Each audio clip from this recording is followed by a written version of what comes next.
Whew. Hello, everyone, and welcome to Friday. Just finished up the Breath of the Wild stream for today, and it was a good stream.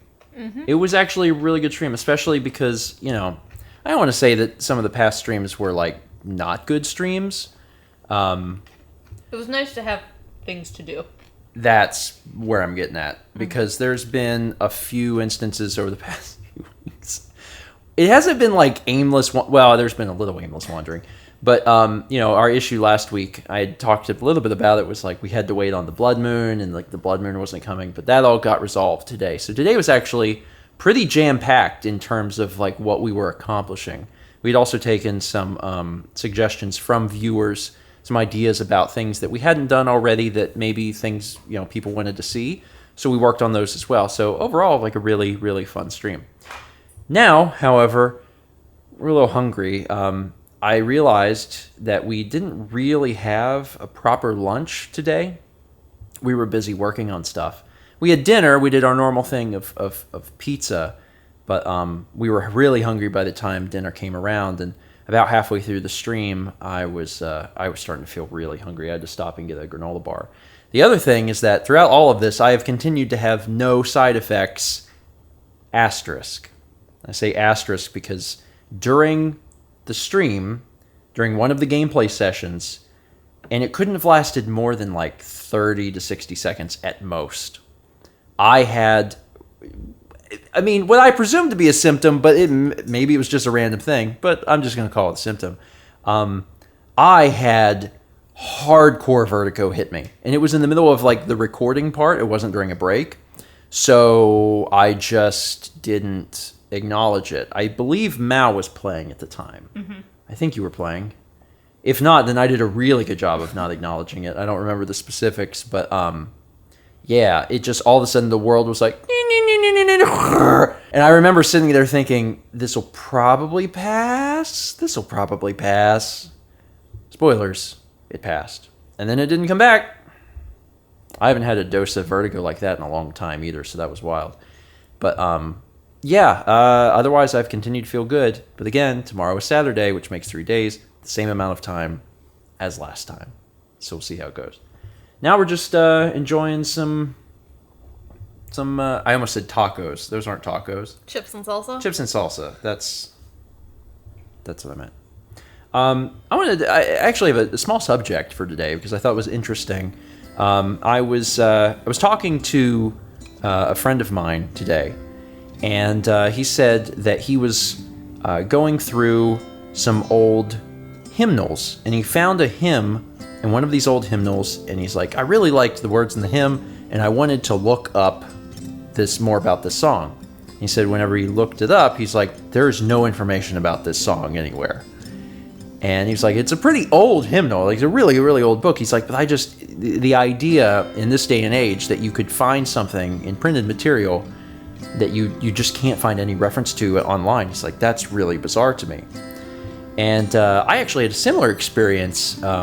I think at this point it's been a few weeks or months ago, and I believe I shared it on a stream, like breakfast stream or something, but I don't think I ever shared it with a vlog, and I found it very interesting.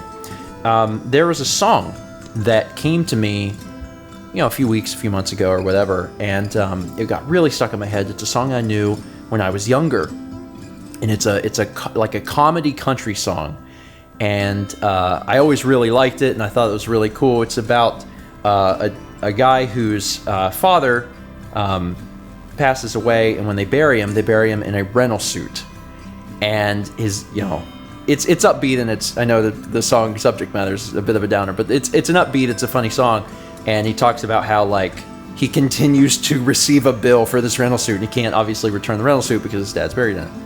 So it was a funny song. I always loved the song, and the other day I was like, I love that song. I'm gonna look up that song. And I started to type it in, and there's just nothing coming up, and I was like, that's weird. So I started remember very specific, because I knew like the chorus and stuff, and I was typing it in with the quotes in Google, and I wasn't getting anything, and I was like, what the heck? And then it dawned on me that the song that I was remembering so vividly was actually written and performed and recorded by a family friend. My grandfather, my mom's dad, was a recording artist to some degree, and always did different like country music, gospel music. Went around and played different like little concerts and stuff for nursing homes and stuff, but also did recording. And he had a friend who was kind of in the same boat, did the same thing, and it was him who actually made this song. And I actually looked him up, and like you can't find anything about him. This was before the era of the internet. You know, this is from when I was growing up, and I realized, I'm like, that very easily, like so many other things, you know, that are similar to this, can be lost to time. And it's just a weird feeling, because everything nowadays feels so permanent, feels so in stone. Like you upload a picture to the internet and it's there forever. And it really wasn't that long ago where that was not the case. And it was cool talking to my friend today, you know, about that kind of shared experience. A little different circumstances, but still a shared experience.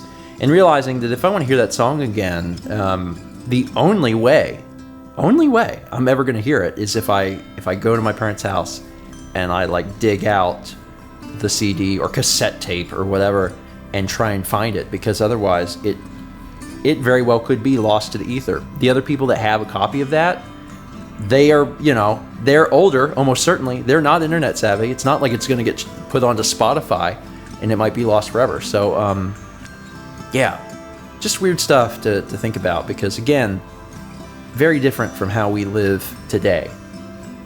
But I thought I would share that. And I would invite all of you to share any stories that are similar to that you have, of just something maybe that you tried to Google and it just didn't exist, or something old that, you know, the memory of that thing, like it exists in your head and that's it. You know, like it's something that, you know, when you pass on, or when your kids pass on, or whatever, like that's just it. You know, that thing is gone because you don't have a tangible,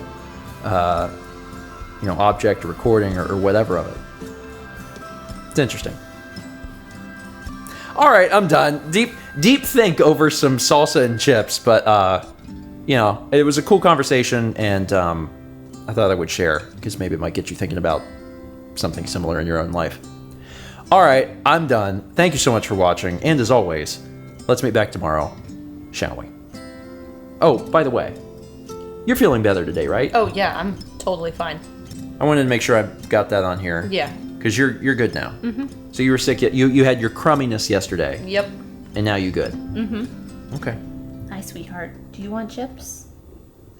Oh, he's purring so hard. He is. He You made purring? his biscuits on the soft blanket, and now he wants to snuggle. Hey, bud.